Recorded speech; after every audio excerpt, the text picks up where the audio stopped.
Gentlemen, welcome to the Front Row Dads podcast. I'm joined today by the one and only Mike Michalowicz, who, to prep myself for this conversation today, I was watching a couple of his videos. Early morning, I found myself laughing out loud on the couch, damn near waking my wife up in the other room and just thinking to myself how much I love being around Mike. Now, he's got a lot of business accomplishments, and I could run through the whole roster of the books he's written and the lives he's changed, which we'll get to some of that. But most importantly, he's a human that people enjoy being around. And that to me is the most impressive part of his bio. Mike, welcome to the show, man. Welcome back to the show. Thanks. It's great to be back. Thanks for such a kind intro. That touches me. Thank you, brother. Well, it's, to me, the accomplishments, the business stuff, they're legendary. Like, you're creative, the marketing ideas you have. And I've been at a couple of your events, like the Author Up Live. Oh, yeah. And learning about how you write and then launch these books. But you were able to package it and then teach other people to do it. The reason why I've always been so impressed by your work also is that the premise of it is, how do you create a business that is, for example, touching to one of your books, is profitable? How do you pay yourself first, right? How do you profit first? The principles that we're teaching, the principles of systems and processes and profits, the health of an organization, I find to be one of the most important for our group, since we're serving high-performing entrepreneurial men, business owners. My story was that I would grind and work so hard to build the business and build my life. And because I didn't have the right tools and the processes and the systems, and I wasn't paying myself first, and I felt all this stress of the business, I carried it right into my family life. Mm-hmm. And they felt the brunt of that. I didn't have anything left for them. My kids would trigger me in an instant, but mostly because I was already walking the edge of sanity in my life. And I was just a loose cannon, because the problem was I didn't have a grip on my work. And that's why I'm really excited to dig into this conversation with you. So we got a lot to talk about today. Yeah, we got a lot to talk about. Let's start with right now, though, and let's reverse engineer a little bit. So can you give us a little framing, a little context of like what's happening in your life right now in your professional and your personal world? Take us high level. Yeah. So I am working the least hours of my life ever at this point, and being the most productive, which I never thought there was a correlation between that. But there was a study I read that came out of, I think it was England. Actually, I know it was England, that found the average knowledge worker is productive for 3.2 hours per day, regardless of the hours worked. I'm like, oh, I'm a knowledge worker, right? I codify ideas. I'm like, I wonder what my productivity is. And maybe I'm an exception and it's 4.2 hours. But it surely ain't these 10, 12-hour days.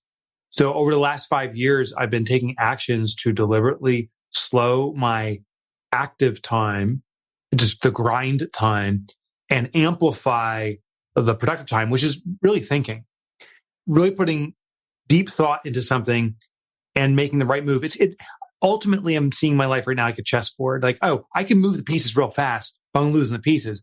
But I really think of all the moves and take the time to do that and then make the one right move, I'm putting myself in a much better position. So that's been great. This year, I hiked the Appalachian Trail, not the entire trail, a section of it with my youngest son. My wife and I went to Napa for a week and toured around. I've never been to Napa before and toured around. I've been taking 3-day weekends, not consistently, but more than I ever have in my life. And it's been really good to reconnect with have deeper connections with my family, while also seeing my business achieve the objective that I've set for it.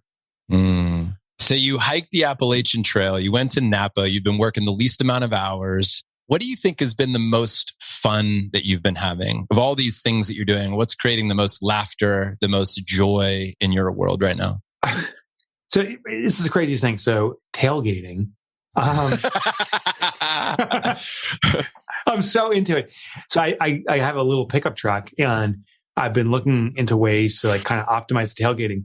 So another thing I've been doing, I didn't mention, is my wife. Is this the next book, by the way? It's called Tailgating 101. My wife and I are going to see all these different concerts. Like, so we just saw Jewel, the Eagles, Phil Collins, Blues Traveler, Train. We just signed up to see Billy Idol, Sting.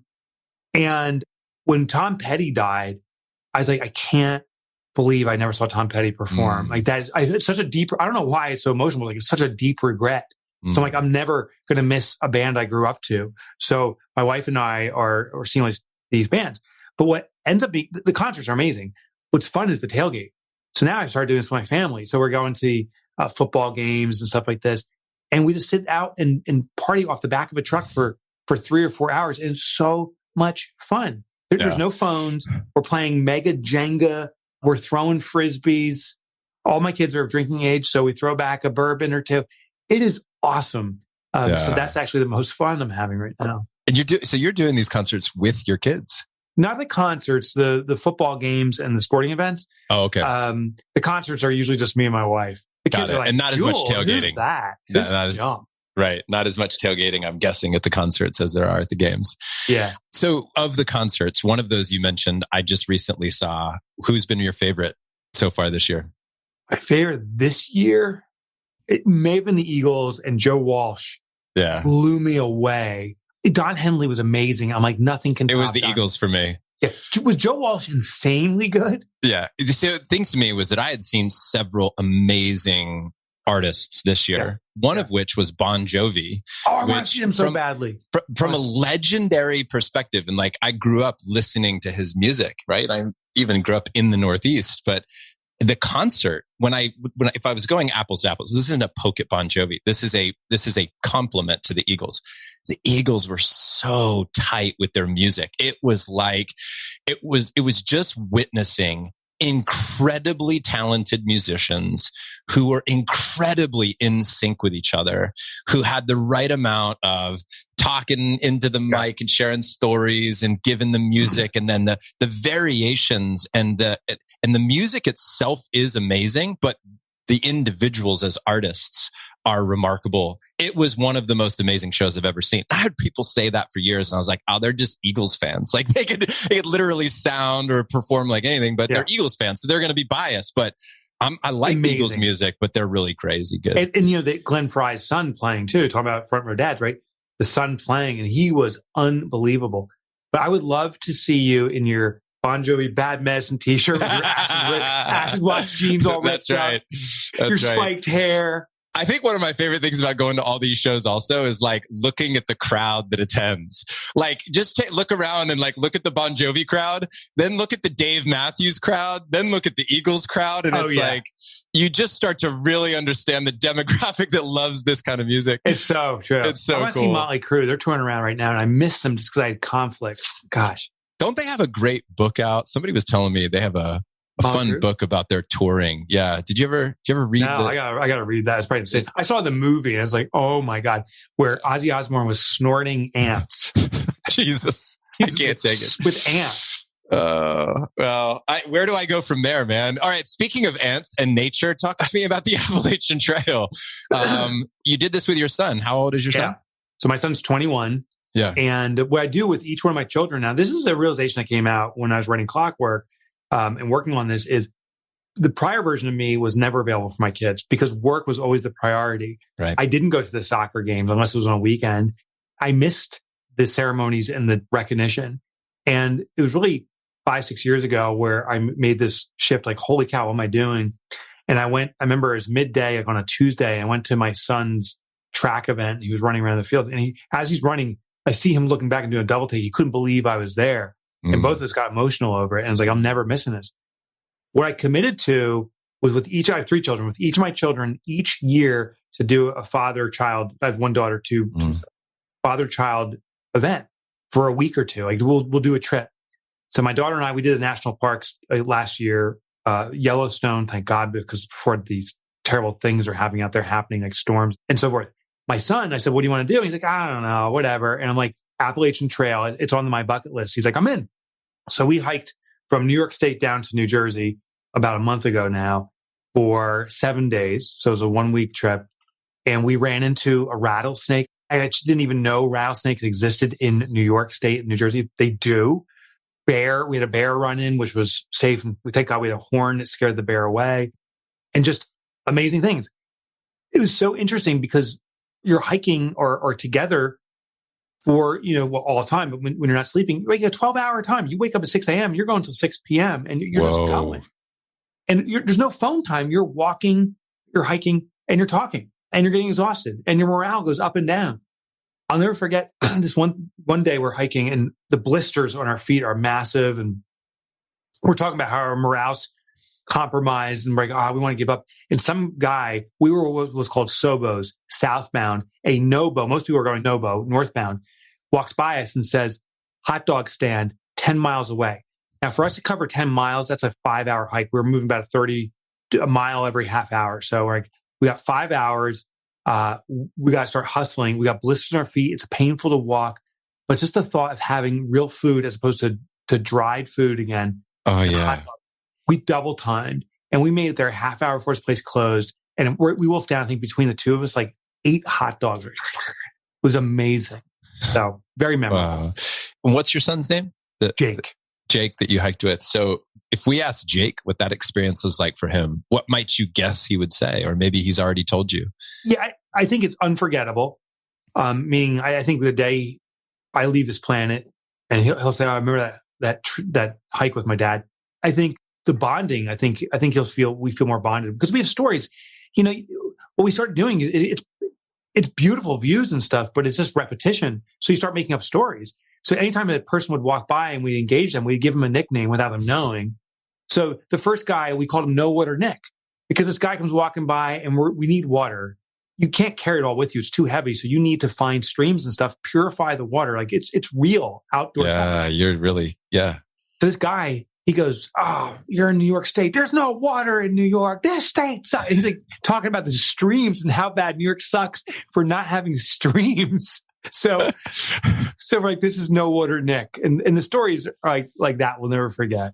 That's cool, man. Did you learn anything about your son that you found was particularly compelling or interesting that you think would have never come up having not been there without compromising Jake, of course, or the opposite? Was there something you shared with him that you're like, man, I never would have guessed in a million years I would have told him that story, or I would have shared that, or I would have had this realization? He grew up, he had what was called selective mutism as a child. This is where it's an extreme version of shyness, and it's a developmental issue. You can work through it, and he's built through it. But now to see he's not an extrovert, meaning he doesn't go up to random people and like, "Hey, how are you?" But he leans toward the extroversion now. So we ran into these random people, and people smell wretched. Like we all reek. No showering the whole trip, right? So there's people coming up to us, and Jake's just engaging conversation. This one guy was just trying to figure out the geography, the inclines and declines. And I saw just Jake with this guy mapping it out and telling him what to do. It was just, to me, it was very touching that he was being of service to someone else in such an extroverted way, where I knew this kid flashback 15 years ago, he wouldn't say a word. He was like a mute, effectively. That was cool. Also, his care for nature. I remember like there was an injured, I don't know if it was injured. It was just this little salamander type thing. And just it was in a hiking path and people could step on it. So he captured it. All right, little fellow, we got you. Here's this 21-year-old kid who's, likes to party at college and all that stuff. And just the way he was respecting and treating nature was really powerful. I admired that in him. That's cool, man. Thanks for sharing. You alluded to this, and I want to get to it now, which is how you're able to make these things happen in your life. The time that you've been able to create, time, freedom, time, wealth. You didn't have that earlier on. And let's talk a little bit about that. Talk to us about the processes that you wrote about in the book. I'd love to tease the book because I think people should get it and read it. But I more so want to just talk about the practical applications of it, how that came to be. So if we can back into this, if we can back into the book by talking about your development of the process, and then we can reveal the process in that way, that would be awesome. Totally. I'm not trying to be pitchy. I'm just excited. The galley literally came in today. So it's Clockwork revised and expanded. So it's got this little ribbon on it. It literally came in today. So I was all giddy. Real quick, in the lineup of books that you put out, what number was Clockwork? It was probably the original one was the 5th book. I'm now 8 books in. So this is a full rewrite. So it was interesting. I got a call from my publisher. So I get contracted to do the revised and expanded edition. And they say, "Hey, we can give you 2 months to do it," and so forth. I write back, I'm like, 2 months? A manuscript takes about a year. And they're like, "Yeah, but it's an R&E. It's a revised and expanded." I'm like, "Yeah." They're like, "Oh, most people just add and change a few words." I rewrote the entire book. It's a whole new book. Wow. And they're like, holy shit, no one does it.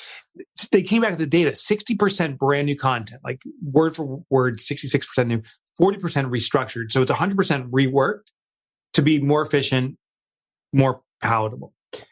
How it came about was I had this realization when I was missing all this stuff.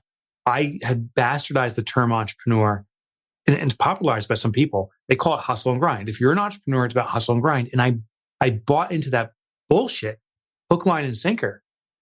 I was like, oh, a successful entrepreneur works their ass off. And then I had a flip the script moment. I'm like, what if the job of an entrepreneur is not to do the job, but to be a creator of jobs? Like, and then I started doing research. Do you know only 14% of the global population will ever own a business ever of any sort? And by the way, of the 14% that ever start a business or own a business, 80% will fail within 5 years. So it's about 3 to 4% of the population who will be successful long-term entrepreneurs. 97% of the population is looking for good jobs.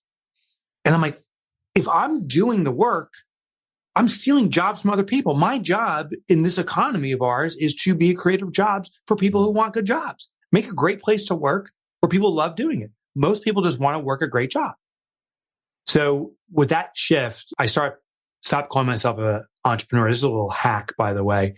I find that there's nothing that moves us more than being compliant with our identity. Yes. So the word entrepreneur means hustle and grind. I'm like, okay, that's who I am. I must hustle and grind. I ditched entrepreneur, even though I love the word, and use the word shareholder of a small business. So if we're out at a cocktail party or something like that, and someone's like, hey, so that your buddy of yours in Boston there has a big party. So, hey, what do you do? He's working with ayahuasca.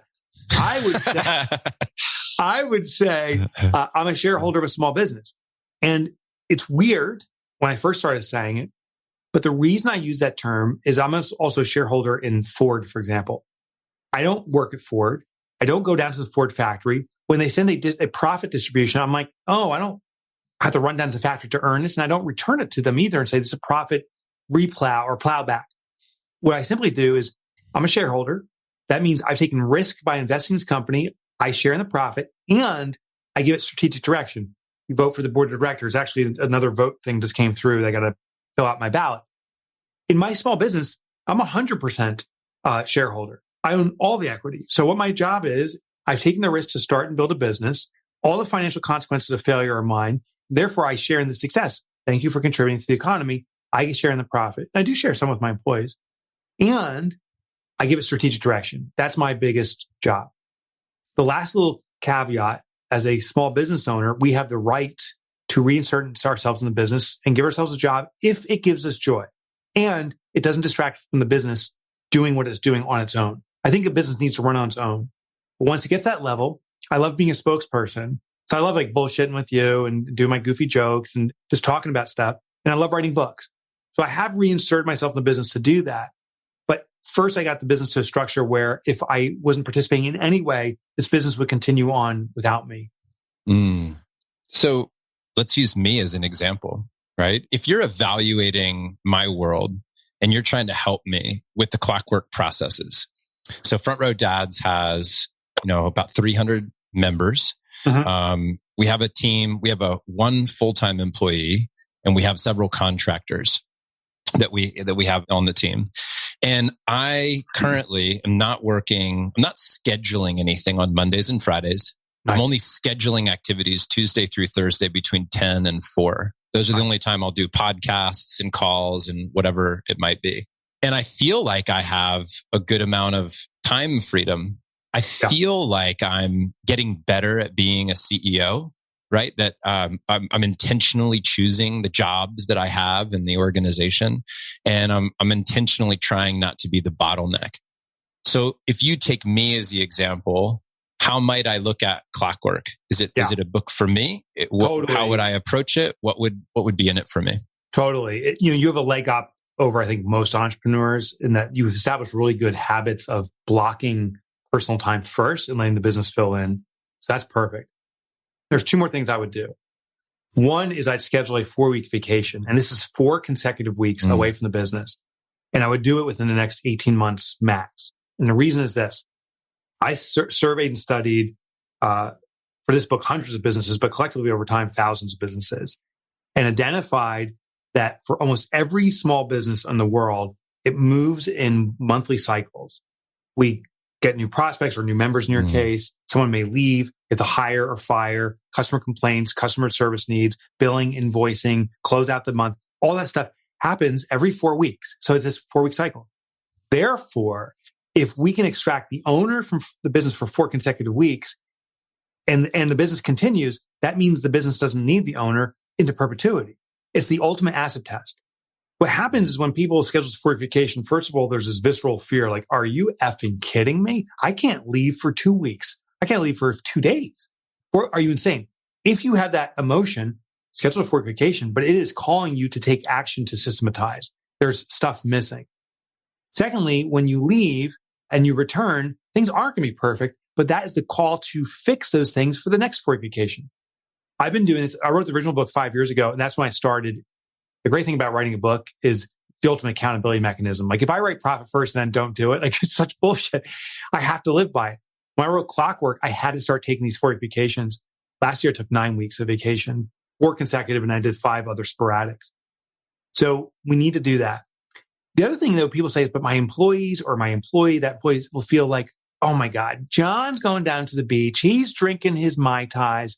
And all I'm doing is working my ass off to support his crazy, amazing lifestyle. Screw him. That's what I was afraid of. But what I found is actually employees become empowered. It's like, oh, John trusts me to run this organization. I am stepping up to something bigger. And we need to position it that way because that is truthful, but share that. I've got some exciting things to be able to tell you. We just went live with our website for the Front Row Dad live event happening December 2nd through the 4th here in Austin, Texas, right in my backyard. I am thrilled to bring this event to life. We've been talking about it for years. We've had these retreats where there are usually 40 to 50 people and we sell out every time. We've been doing this since 2016. Every event has sold out. And we have so many people who want to attend a live event, but we've never been structured to support that until now. And our website just went live. We had 3 people immediately secure their tickets. And guys, it's December 2nd through the 4th in Austin, Texas. You can see all the details at frontrowdads.com/live, or you can just go to frontrowdads.com and you'll see the information right there on the homepage of the website. But at this event, we are taking a deep dive into the 6 pillars that we focus on here at Front Row Dads. So of course, intentional parenting, thriving marriage. And we're also covering subjects like business evolution. How do you scale your business so that you own your business, but your business doesn't own you? Wealth and legacy. How do you get your money working for you so you have more time for your families? And how do you handle wealth within your family? Talking about vibrant health and emotional intelligence and so much more. We've got speakers like Hal Elrod, who is the author of The Miracle Morning. We have Justin Donald, author of The Lifestyle Investor. We have Preston Smiles, and Preston here lives locally in Austin. He is an amazing human if you don't know who Preston is yet. But one of the most impressive things is he has 4 children under the age of 5 years old. You're going to hear how he's doing all this. He lives an incredible life. He's got a beautiful relationship with his wife. These kids are incredible, and he's got this thriving business. How does he do it all? We have so many other people that are going to be there. I want to save some of the surprises, but you can go check it all out now and reserve your seat while you can at frontrowdads.com/live. Now, this is 6 months out, but I'm telling you, within hours of going live with the site, we sold 3 tickets immediately, and we only have 150 spots. So if you know you're going, go get your spot right now, frontrowdads.com/live. And the last thing, which I didn't expect about the 4-week vacation, is ego. When I took my very first one, I went to Australia. It was about 3 days into this, and there wasn't a single email that came to me. I was like, what the hell's going on? Did the place burn to the ground? Is it over? And I started panicking, and I started to reinsert myself in the business. I was emailing the team, hey, where's the reports and stuff? They're like, I thought you were on vacation. Here you go. I caused more problems than anything. When I came back, I said to my team, nothing burned down. Everything was fine. I said, what was the biggest problems we had? They said, Mike, it's hard to say, but it was you. Leave us alone. Like, we got this. You said you trusted us, but then you demonstrated that you didn't. Now I'm over that. And I changed my identity from being a superhero for my business to a supervisionary. I still need to fulfill my fat ego, but superhero is someone that, fights the biggest criminal, but destroys the city in the process. We take on the problems our business has, but we destroyed everything behind the scenes our team has to clean up.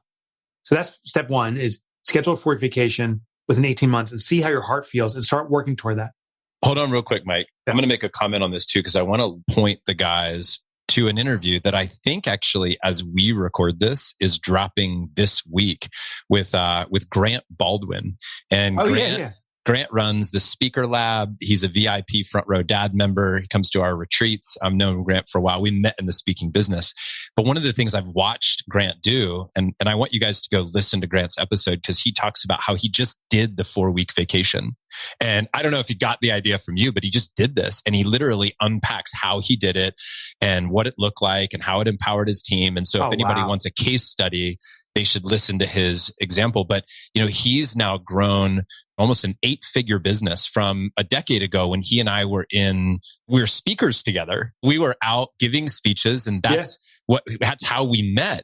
And then he built the speaking business, teaching other people how to do it. But he has a team of, I think, 30 or 35 employees now.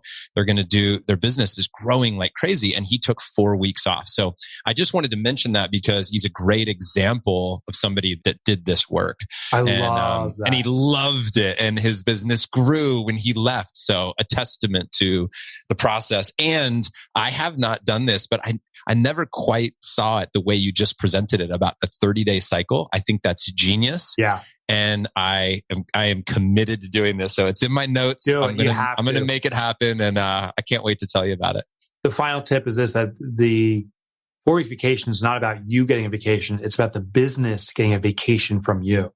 That's the twist. That's great. The twist. And I conclude Clockwork, the new version, revised and expanded, with a story from Lin-Manuel Miranda. Hamilton. I don't know if you know how Hamilton came about. I don't. From a 4-week vacation. So is that right? He made another Broadway show called In the Heights. And he was working multiple jobs. He was made this Broadway show. He was working hustle and grind ridiculously. His wife, out of frustration and exhaustion, said, "We are going on vacation. You have to stop this," because it's now I'm adding a little flurry to this. I'm not sure exactly why, but it was not healthy for the relationship, my perception. So they went on vacation. Well, Lin-Manuel, what does he do? He brings a book with him, which is Alexander Hamilton's biography. So, I would sit and be drinking Coronas on the beach. He's reading this 818-page book. And in there, he has the epiphany of a lifetime. He's like, oh my gosh, I got the next show. It's Hamilton. He now is probably one of the best proponents for vacation. He says, I would have never had that idea if I wasn't away from my business. Because when you're in it, it's the day-to-day moments. It's a constant reaction, hustle and grind. Vacation also gives your mind to elevate to a level of thought. It's in that quiet time when the most processing happens and we start connecting dots together. Now he says he suggests everyone takes a vacation if you care about your business and growing it. So I thought that was an interesting spin. Wow. I got to tell you this, Mike, before you go to number 2, I got to give you props here. And I really want to, you have such an incredible talent, such an incredible way to take a seemingly obvious idea and find these little nuances and tweaks and tunes and tuning them up so that, like, the idea of don't take a vacation, give the business a vacation from you, right? Like that's worth the entire conversation today.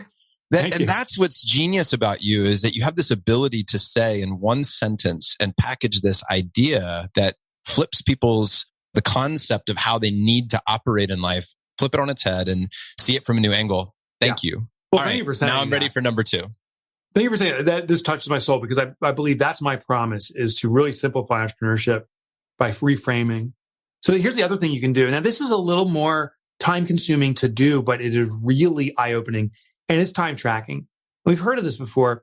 What I do once a year is I track at least 1 week of time, sometimes 2 weeks. And there's free tools out there. I can't remember the one I used recently. And it sounds laborious. It really isn't. Just every half hour, I have a little ping that goes off and says, what am I doing now? Or every 15 minutes. And so for the 2 weeks, if it's a little annoying ping and you type it in, but then it's very revealing. It's like, holy shiitake. I thought I was on social media for about 30 minutes a day. Oh my God, it's like actually 3 hours a day. I couldn't effing believe it. My biggest thing was email engagement. This was the big epiphany this year. I said, you know what? I respond to all my readers. It takes me a half hour a day to go through it. That was taking me 2 hours a day on average to respond to readers. I get that many. So I clockworked it. I write the emails originally, but now there's certain common questions that occur. I have an assistant that handles it all. My response time has gone down to we're averaging about 15 minutes a day where I really need to customize something to respond to someone from 2 hours. When you do this, hiring people, the belief was, I need to hire someone and bring a new person on. That's not right. Imagine Google saying, tomorrow we're going to hire 100,000 people. Currently they have 100,000 and we're going to bring on 100,000 more. That's 100% growth. If you are a 1 or 2 person operation, you bring on just one full-time person, that's 100% growth. It's the same kind of jolt. Google would never bring on that many people at once because it overwhelms.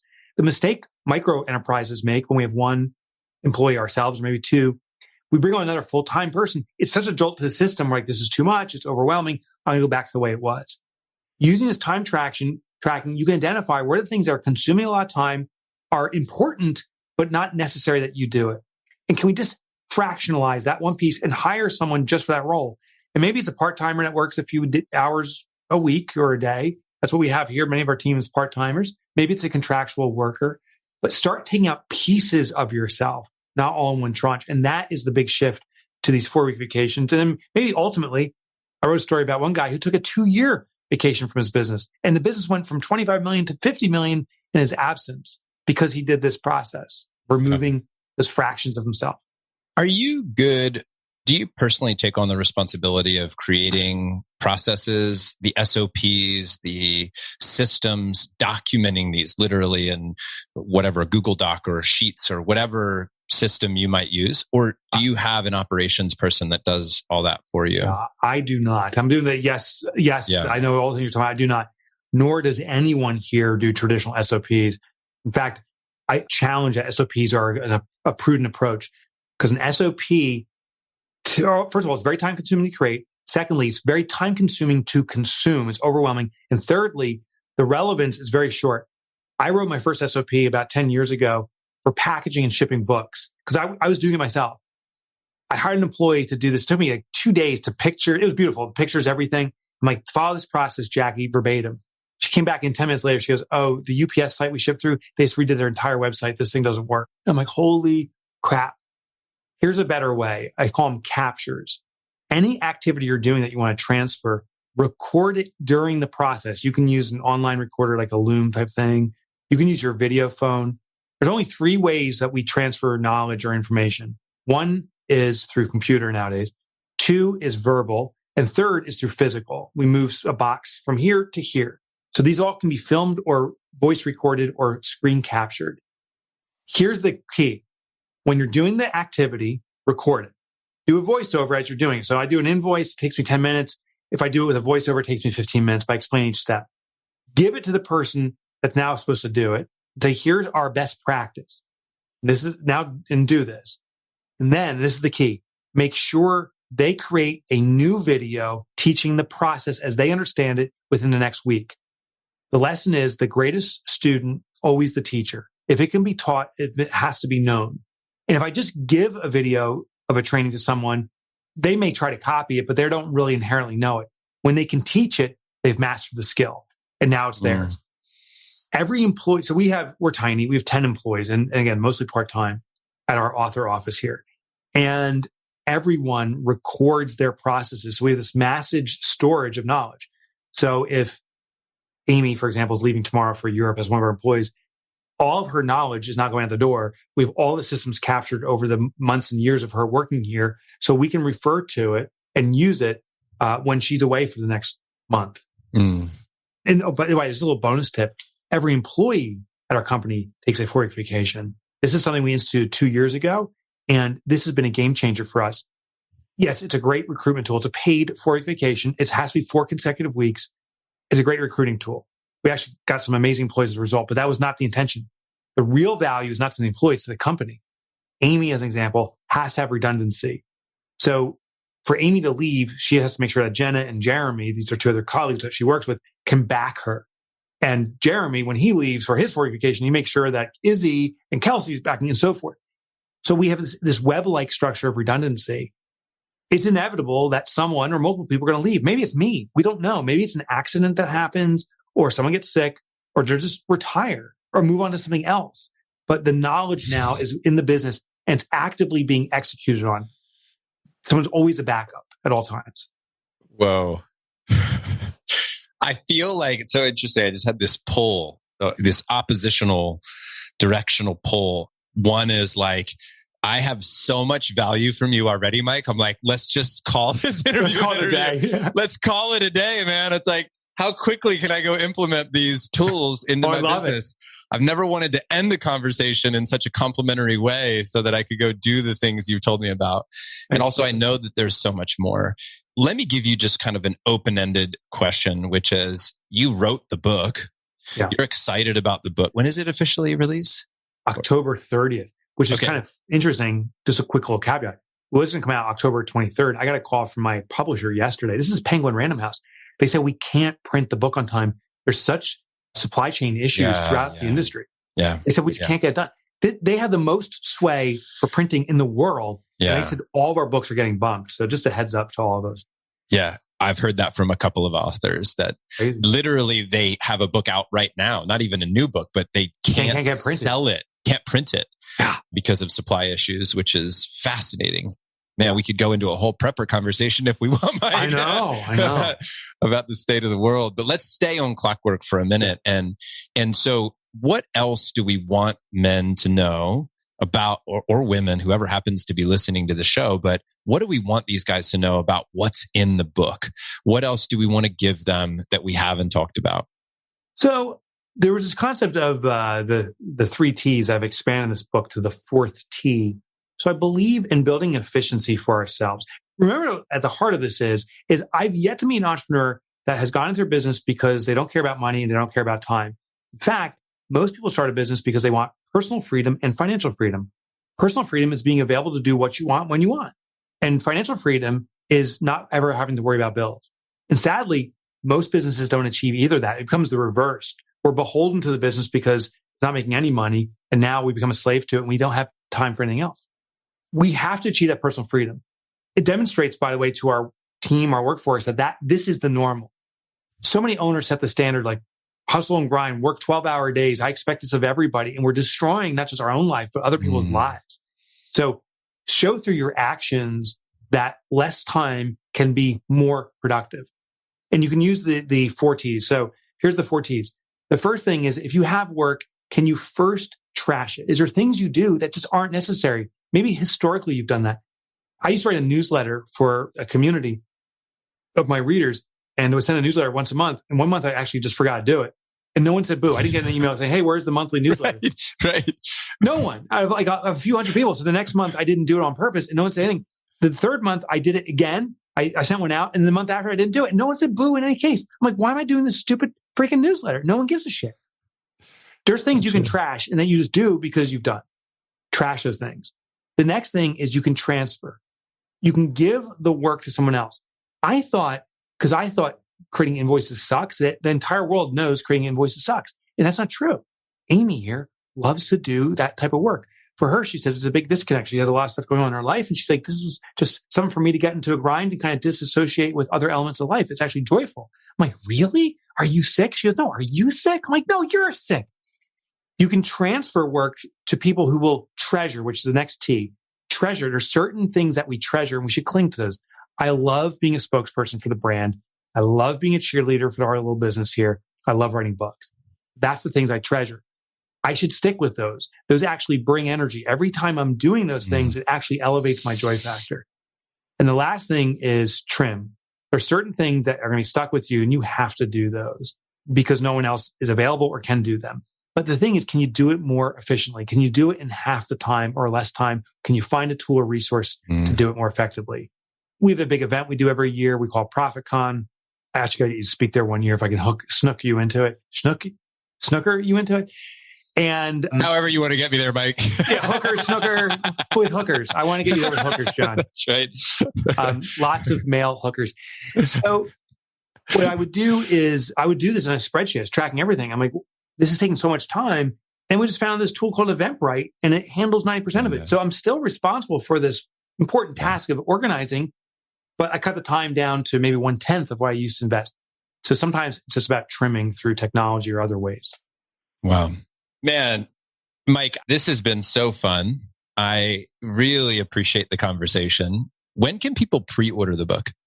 It's on Amazon, actually every major bookstore. So you can pre-order it today. Yeah. It's there and it'll ship on apparently August 30th. Yeah. Okay, cool. And that was August, not October, right? Yeah. Did I say October before? I meant to say August. Earlier October. Yeah. But now I meant to say August. Yeah. Yes. Okay. I thought so. Great. Well, I'm really excited about it. You're an incredible writer, perhaps an even better storyteller and communicator about your books, which I think is a rare combination. I really appreciate you. I love how our conversation unfolded today too, talking about some of the personal stuff, the adventures with your family. To me, this is such an enjoyable conversation because we talk about the benefit of the freedom with your adventures, and then actually we're getting into how to create that in your life. And I got to say, I love that I learned to get you to speak somewhere. It's got to send you to the Thunder Down Under crew. That's right. That's right. Guys, I want to tell everybody that's out there that we have 6 pillars in Front Row Dads. Members will know this. And if you've found your way to the show and you're new, there's 6 things that we focus on in Front Row Dads.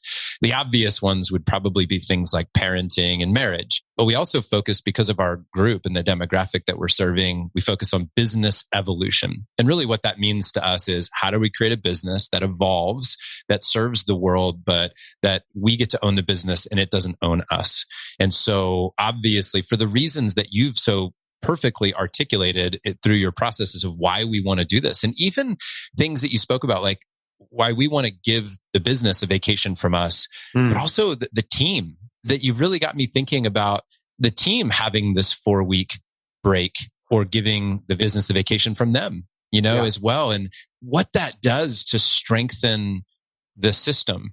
It reminds me a little bit also of why I vacation or why I travel. A lot of times is so that I appreciate being back home.